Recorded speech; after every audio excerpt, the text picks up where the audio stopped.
Special Report. Here's Erica Hill.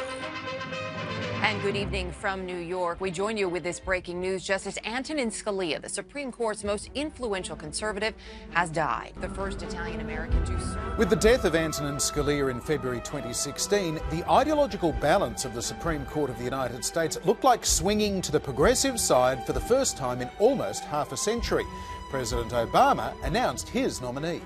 Today I am nominating Chief Judge Merrick Brian Garland to join the Supreme Court. But Republican Senate leader Mitch McConnell dug in, refusing to hold confirmation hearings, turning the November presidential election into a referendum on the Supreme Court. What we're talking about is a principle and not a person. Give the people a voice in filling this vacancy.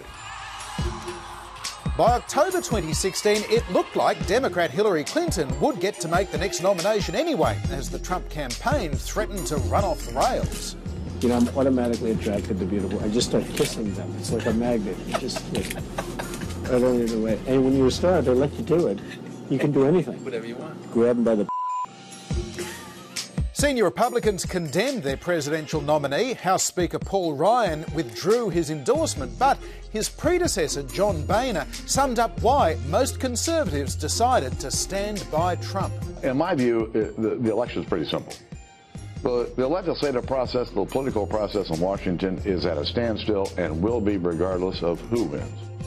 And the only thing that really matters over the next 4 years or 8 years is who's going to appoint of the next Supreme Court nominees.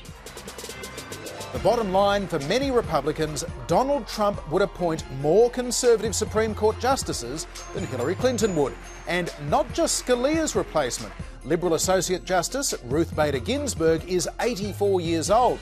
Anthony Kennedy, who was appointed by Ronald Reagan but has been a swing vote, is now 80. And Stephen Breyer, another Democrat appointee, is 79. All have passed the average retirement age of justices since the 1970s. On Election Day 2016, 75% of Trump voters said the Supreme Court was an important or the most important factor in their vote. And once in office, President Trump delivered on his promise.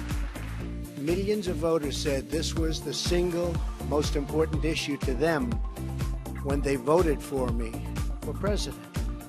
I am a man of my word. Today I am keeping another promise to the American people by nominating Judge Neil Gorsuch of the United States Supreme Court to be of the United States Supreme Court. The Conservative majority that looks almost certain to be lost is preserved and may be entrenched for decades to come.